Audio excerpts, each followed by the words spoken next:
Hi, are you an Amazon Prime member? Do you have 5 minutes?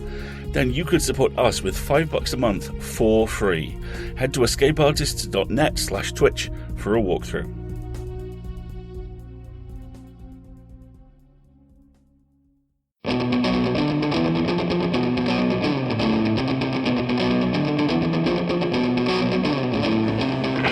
Escape Pod, Episode 796, 100 Seconds to Midnight, by Lauren Ring.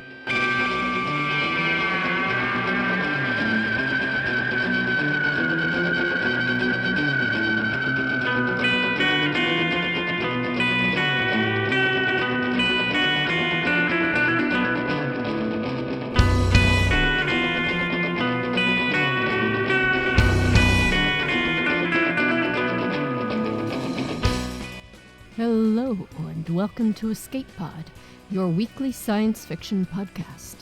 I'm your host this week, Tina Connolly, and I am here to bring you 100 Seconds to Midnight by Lauren Ring. This story is original to Escape Pod. Lauren Ring is a perpetually tired Jewish lesbian who writes about possible futures, for better or for worse. Her short fiction can be found in Pseudopod, Nature, and FNSF, and forthcoming in the 2022 anthology, The Reinvented Heart. When she isn't writing speculative fiction, she is pursuing her career in UX design or attending to the many needs of her cat, Moomin. Your narrator this week is Alethea Contis. New York Times best-selling author Alethea Contis is a princess, storm chaser, and Saturday songwriter. Author of over 20 books and 40 short stories, Alethea is the two-time winner of the Gillette Burgess Children's Book Award and has twice been nominated for both the Norton and Dragon Award. Alethea also narrates stories for multiple award-winning online magazines and contributes regular YA book reviews to NPR. Born in Vermont, she currently resides on the space coast of Florida with her teddy bear, Charlie. Find out more about Princess Alethea and her wonderful world at aletheacontis.com. Your audio producer this week is Summer Brooks. So get ready to board the aircraft because it's story time.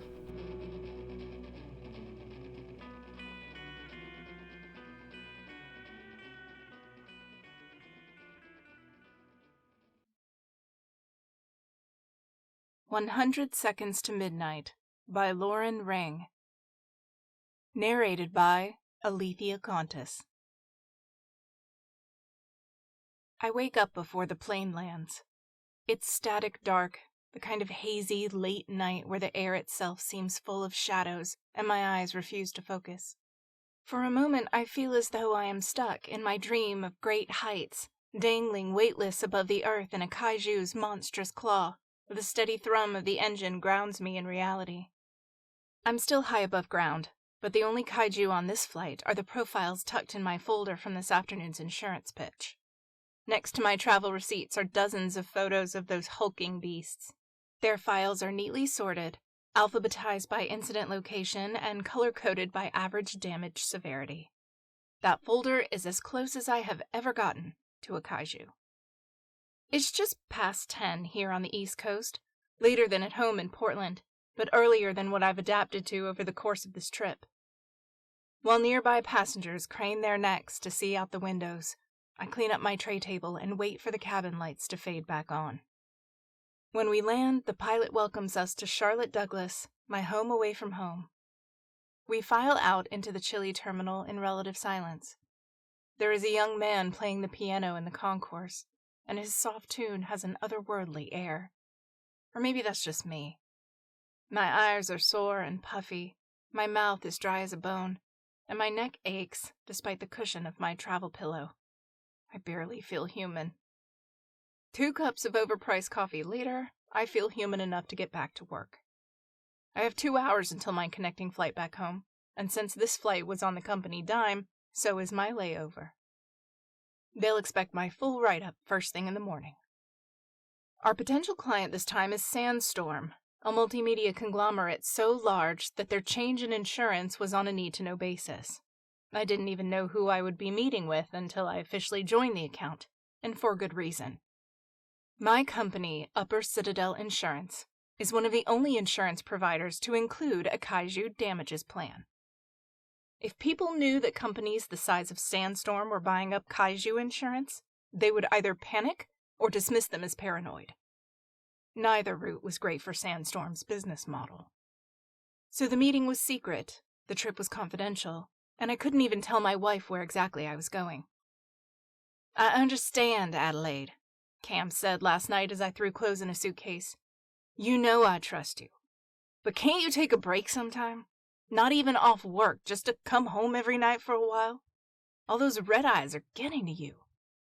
But I couldn't, and still can't. Not if I want to keep our health insurance and pay for her lung treatments. Cam knows this as well as my company does. Upper Citadel has my undying loyalty wrapped around their wallet, and they'll leverage it to shuttle me around the globe for as long as they can. It's nothing personal, of course. Whenever I ask my manager, Marco, if I can have some stability in my schedule, he tells me there's nothing he can do about the algorithm. It's no one's fault, just one automated assignment after another. Lines of code and a machine. It doesn't seem to matter to Marco that he's the one entering my availability. Instead of brooding further and ruining my ability to concentrate, I activate the privacy tint on my laptop screen and start typing. Sandstorm's executives had seemed interested in purchasing our insurance package, which was good for my continued employment. But then again, no one got to their level without learning how to smile and nod to every potential opportunity. Back when the first kaiju broke ground at the San Andreas fault line, I'm sure there were executives smiling and nodding right back at the creature's jagged grimace. I record Sandstorm's apparent interest in my report anyway. They had asked about the top-tier package, with full coverage from any damage incurred from acts of kaiju. The yearly cost was more money than I'd ever made in my life. Somehow, this amount was considered competitive, and I had plenty of comparison charts that showed Upper Citadel's superiority. "Wouldn't it be better to be completely prepared?" I had asked that morning, flashing a pearly grin before flipping my presentation to slides of devastation. Included with the photos was an itemized list of costs: chemical waste cleanup, structural repairs, personnel replacement. "Wouldn't it be cheaper?" I note down their smiles and nods. The piano music changes. This new tune is still quiet, but a little more jaunty, and my words flow a little easier onto the page. I'll have to remember to tip the player before I leave. Between all the engine noise and pre-recorded announcements, it's nice to hear something as organic and human as a melody. It takes a dozen more song changes for my report to reach a presentable state. I make a half-hearted attempt at formatting what I have so far, but the letters are starting to blur together, and I'm itching to stretch my legs while I still can. I'll have to finish my report on the flight home. I stow my laptop in my rolling briefcase and wander over to the tarmac windows. The sky outside is a warm velvet black, like asphalt on a summer's day. Silhouettes of workers and luggage carts stand out against the bright fluorescent lights that crowd the horizon.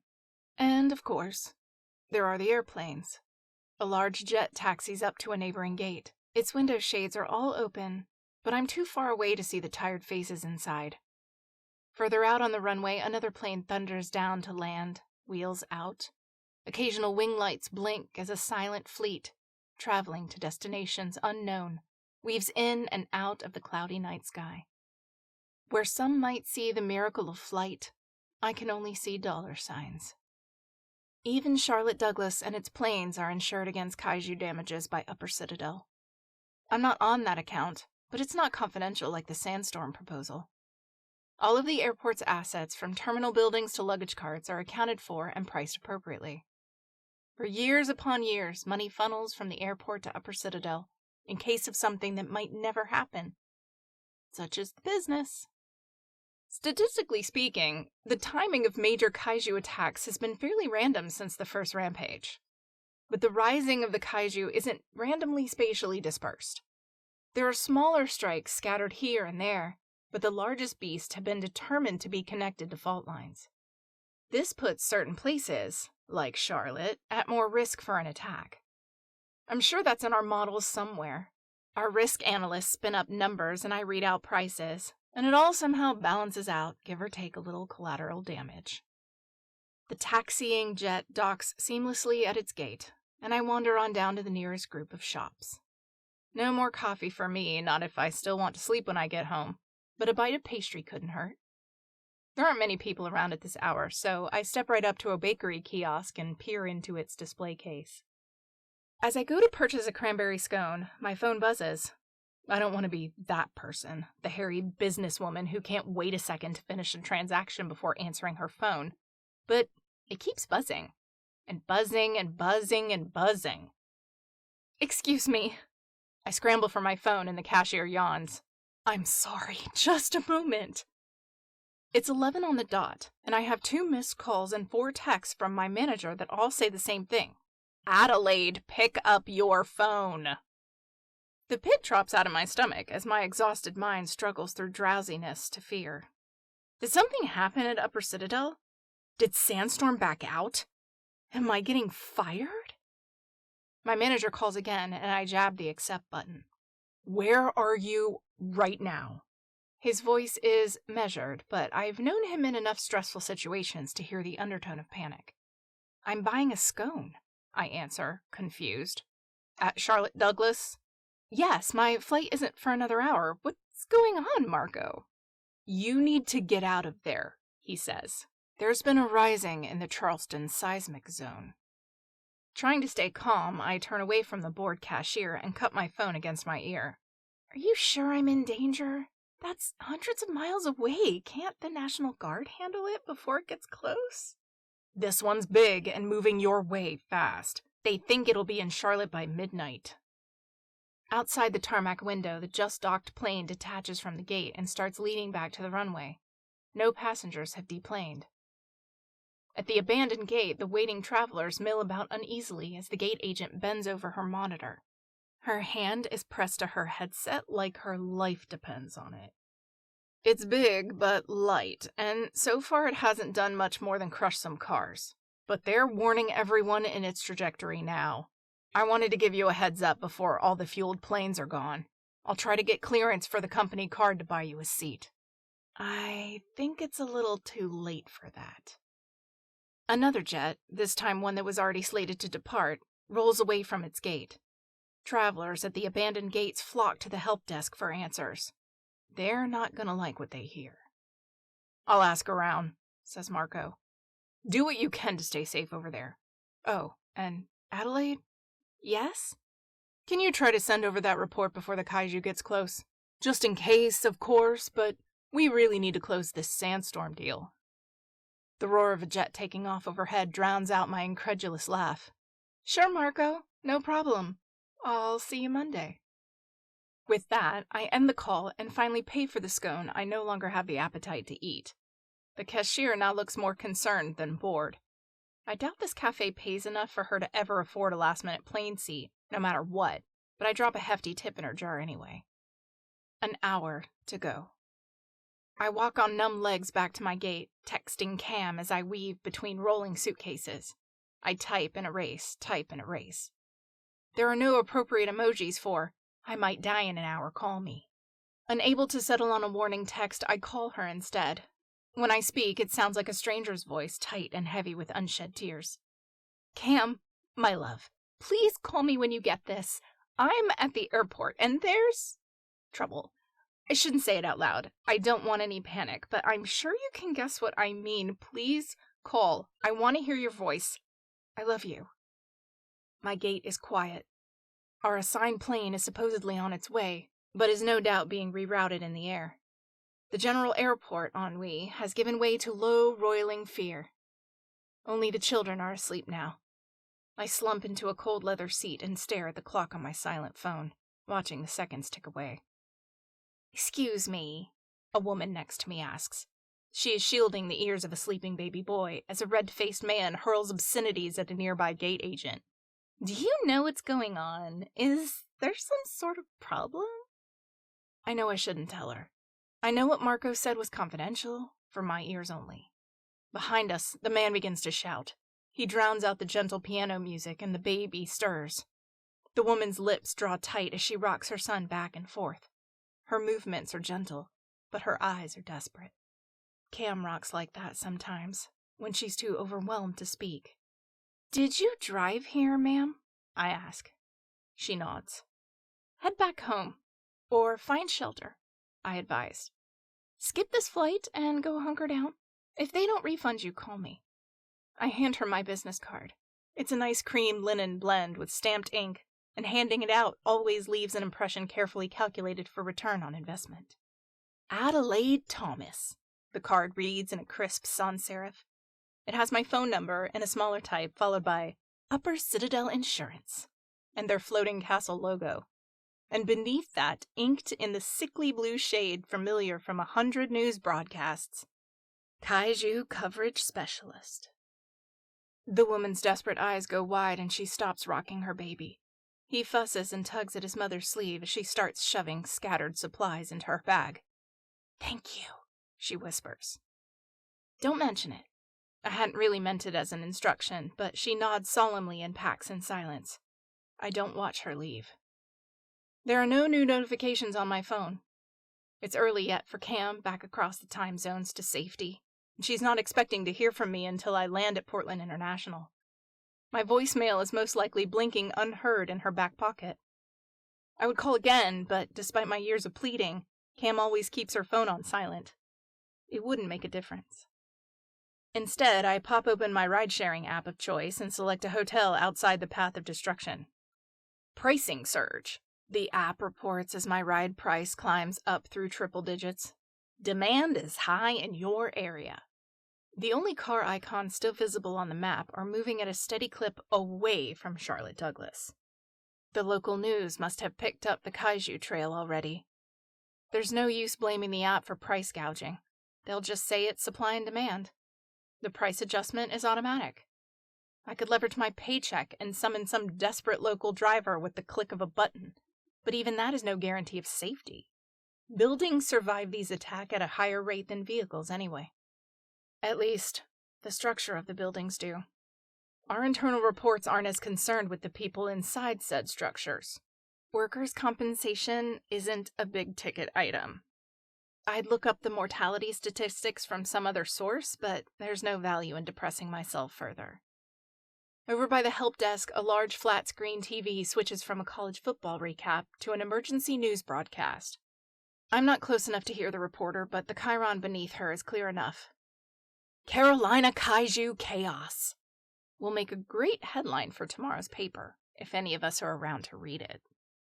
As the last fueled plane taxis away, all the TVs in the terminal switch to playing the emergency broadcast. The same mapped trajectory is displayed on cold LCD between every shuttered restaurant and abandoned newsstand. Airport employees and would-be passengers alike stand transfixed by the report. I roll my briefcase over to the nearest screen just in time to catch the screams in the camera phone footage from Charleston. The shaky video captures the moments right after the rising, with bile blue cracks still zigzagging through the asphalt and car alarms wailing in unison. A scaly foot fills the frame. The loudest car alarm is silenced with a crunch.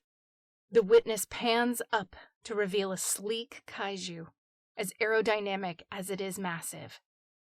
It rears up, shakes the crushed car off its talons, and takes off running. The broadcast switches to helicopter footage for a wide shot of the aftermath. The damage radiates out from the initial rising quake and mostly follows the footsteps of the beast. Near the strategic places where the National Guard took the offensive, though, there are large swaths of destruction. At Upper Citadel, that's what we would call acceptable loss. Collateral damage. Before I can dwell too much on that thought, the PA system crackles on overhead. "Your attention, please," a strained voice announces. "Our runways and airspace have been cleared due to a local kaiju rising. There are no available flights remaining at this time. If you have the ability to leave the area, please do so. I repeat, there are no available flights remaining at this time. Thank you for choosing Charlotte Douglas. We wish it were under better circumstances." It's 11:15, and we have been forsaken. Somehow, the finality of this announcement calms the crowd. People leave the gate agents alone and sit back down. A few even wander down to the shops. It's shock, for sure, but it's collective. There's nothing anyone can do but be here, together. The pianist, returning to his instrument like a keeper to his lighthouse, starts a hesitant melody. I abandon the carnage on the TV to stand instead next to the glossy white piano.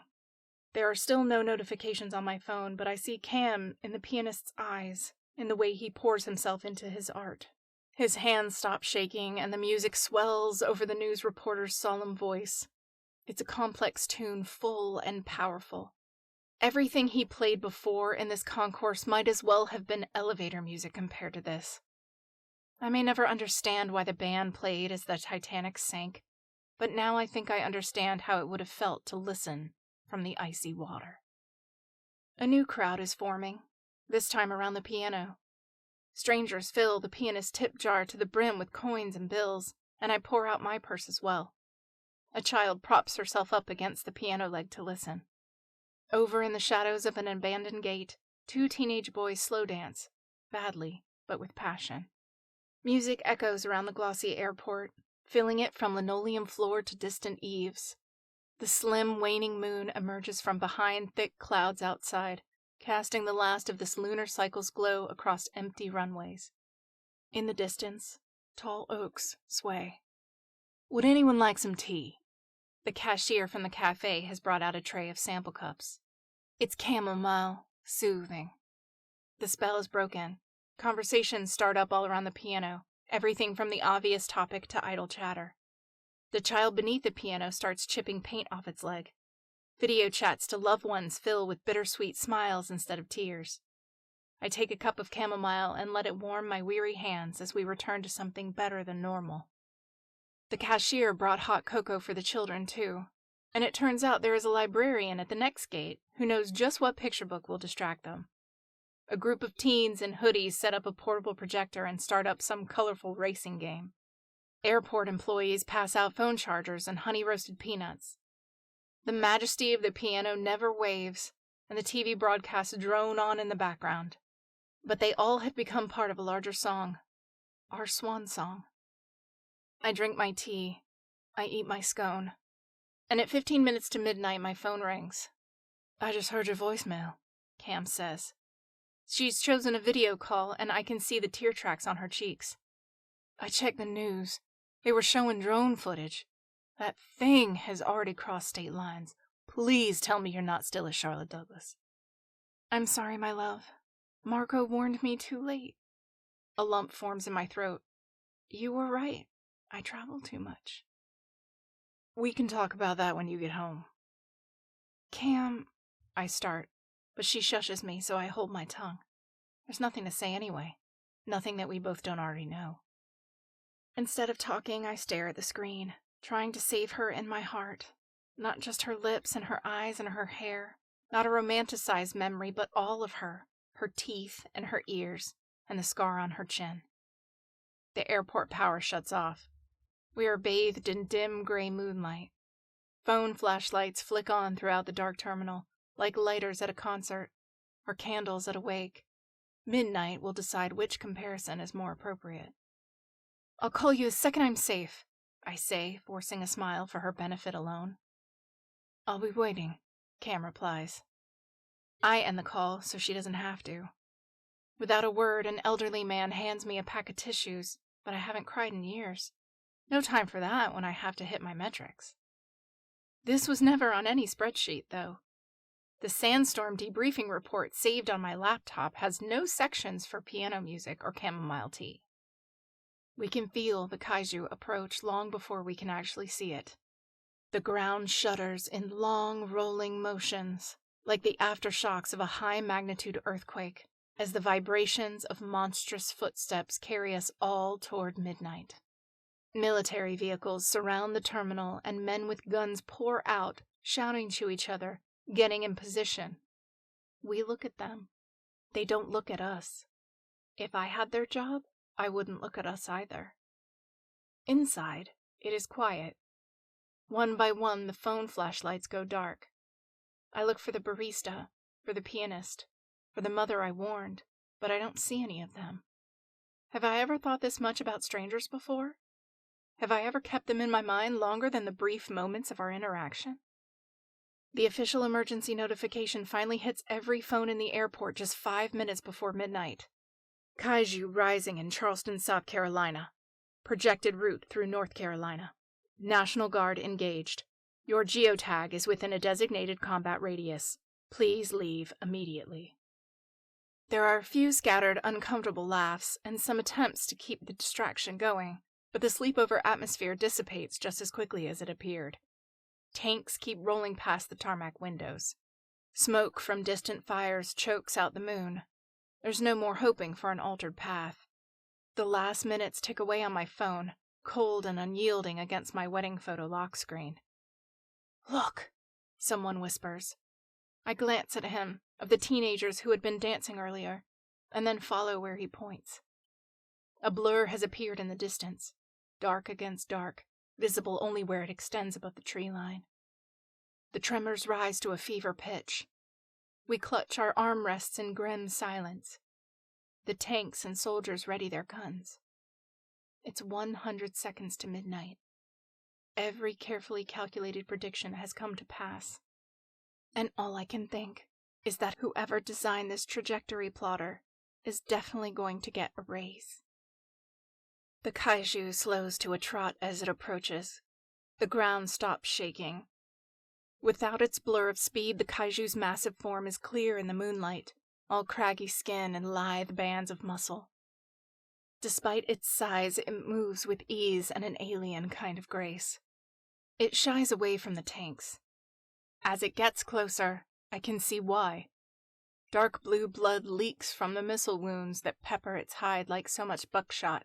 Its skin must have once been smooth, aerodynamic even. But the National Guard's weaponry has taken its toll. One of its eyes is clouded over, while the other is open a little too wide. The kaiju peers through a skylight, infiltrating the murky darkness of the powered-down airport with its sickly blue glow. It blinks. Once. Twice. Midnight. A dozen tiny watch alarms chime. Then come the guns. At first, I just watch in awe as ribbons of blood spin out from each shot. Injured as it is, though, the beast fights back. With one sweep of its tail, it sends a row of luggage carts crashing into the side of a nearby terminal. Glass breaks. Pillars creak. When the soldiers outside pull out missile launchers and the terminal building starts shaking, some of my fellow passengers and I sprint for the bathrooms, hoping against hope that their tornado shelter walls are sturdy enough to weather this disaster too. It's pitch black inside the women's bathroom. The chaotic noise outside sounds distant, like an action movie on another room's television. I slump against the cool, soothing tile in the far corner, blinking until my eyes adjust to the total absence of light. Others cower with me, filling the sink area with bodies. No, not bodies. Not numbers or statistics. Living, breathing humans, with names and histories, and people like Cam waiting for them. The woman huddling next to me leans in close. I can just barely make out the cafe logo on her apron. She's the cashier from earlier, the last person I spoke to before Marco called with the news of the rising. "Cranberry scone, right?" she asks. Her voice is as thin as a reed, but still somehow sturdy, as if she has bent instead of broken. "Cranberry scone," I confirm, with none of her fortitude. "I recognize your briefcase. Thanks for the tip." She winces as the volume of the mortar fire increases and the kaiju screeches faintly in pain. "I think I'll put it toward piano lessons." She's half my age, but twice as brave. I've heard they do kaiju drills in schools now, and they must be doing something right for her to be this well prepared in the face of death. I recognize this brand of bravery, though. It's the kind of front Cam puts up during hospital visits. It's real strength, but painfully won, and it shouldn't be wielded alone. When I reach out my hand, the cashier takes it. I don't know how long it's been since midnight. There's no need to count the seconds when the doomsday clock has already run out. Eventually, though, the noise from the tarmac battle rises to a crescendo. If any of the people sheltering with me scream, I can't hear them over the endless volleys of missiles. I squeeze the cashier's hand. Things fall outside. Large things. The bathroom ceiling groans as something strikes it from high above. The kaiju outside unleashes a keening cry, and the sink mirrors crack from its pitch. Hot tears course down my cheeks, washing away plaster dust and airport grime. It's a small mercy that Cam isn't here to feel this terror, this unquantifiable fear. No projections could have prepared me for this reality. As the terminal shudders and heaves, I close my eyes and picture every last detail of my wife's face. If I have to go, I want to go seeing her, not some lizard thing from the depths of hell. I hear the loudest boom I have ever heard, and then silence. A sweeter sound than any piano music. We wait, and wait, and wait. But the only sounds left outside are tank treads on gravel. They're getting quieter now. The lights flicker back on, leaving me blinking away spots as my fellow survivors slowly get to their feet. My ears won't stop ringing, and I stumble on my way out through the curving tornado-proof walls. Nothing feels real. Every moment is dreamlike and disconnected from the next. I emerge from the bathroom into a scene that looks like one of the photos on my pitch deck.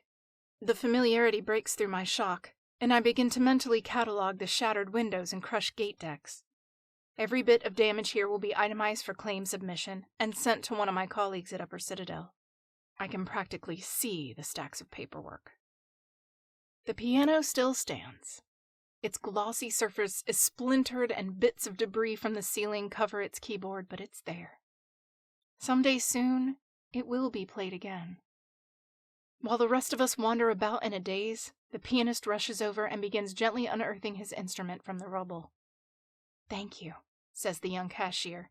It's only when she lets go of my hand that I realize she was still holding it. "It was just basic human decency," I demur.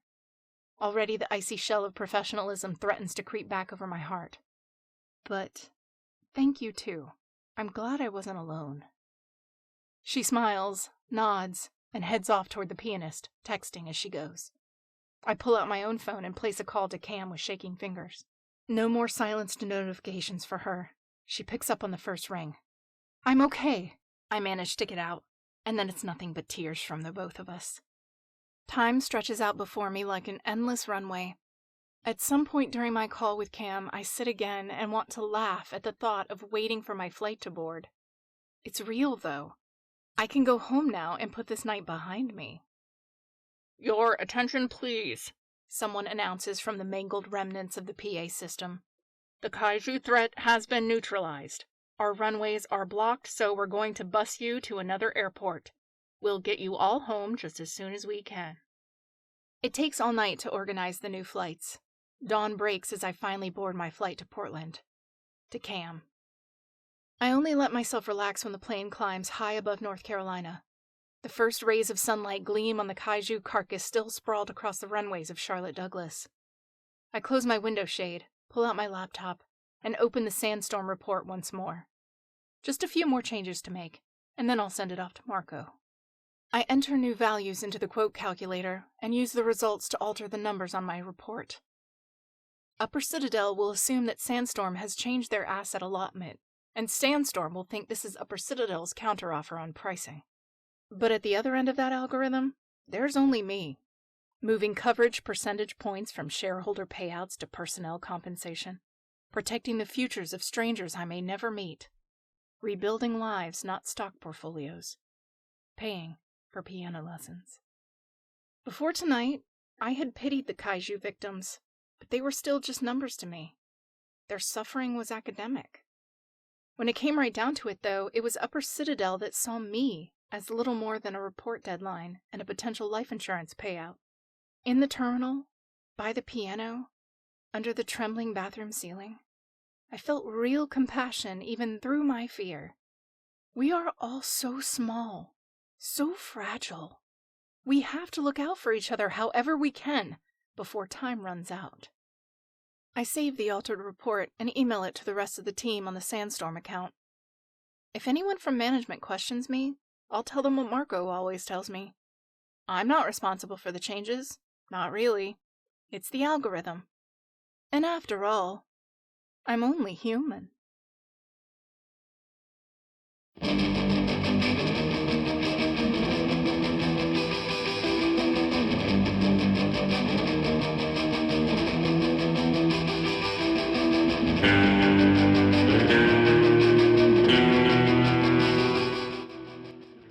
About this story, Lauren Ring says, "This story was inspired by my experience trying to escape downtown Seattle when an active shooter was reported while I was at work. Rideshare app prices skyrocketed due to high demand. Social media exploded, and the people I was with came together to support each other." And about this story, I say, I love the fresh angle that this story took. We focused not on the kaiju or the personnel called to fight it, but on someone who has an entirely different way to help. One person who has the ability to shift some numbers around, to help rebuild and repair lives instead of stockholders, and who chooses to take that opportunity to help. The story builds to the end in a myriad of these little moments of human connection. Our protagonist warning the mother, tipping the pianist, holding hands with the barista. It is not about making a personal connection with one human. It is about making a profound connection with all the strangers you meet in a day. Strangers who are very perfectly human, who all just want safety and love and home. Escape Pod is a production of Escape Artist Inc. and is brought to you with a Creative Commons Attribution, Non-Commercial, No Derivatives license. Don't change it, don't sell it. Please go forth and share it. How do you share it, you ask? Well, in addition to your social media of choice, consider rating and or reviewing us on podcast listening sites such as Apple Podcasts or Spotify. More reviews makes for more discoverability, makes for more Escape Pod for you. You can absolutely not lose here. Escape Pod relies on the generous donations of listeners exactly like you. So, if you enjoyed our story this week, then consider going to escapepod.org or patreon.com/EAPodcasts and casting your vote for more stories that release the kaiju. Our opening and closing music, fittingly, is by Daikaiju at daikaiju.org. And our closing quotation this week goes all the way back to Aesop, who said, "No act of kindness, however small, is ever wasted." Thanks for listening, and have fun.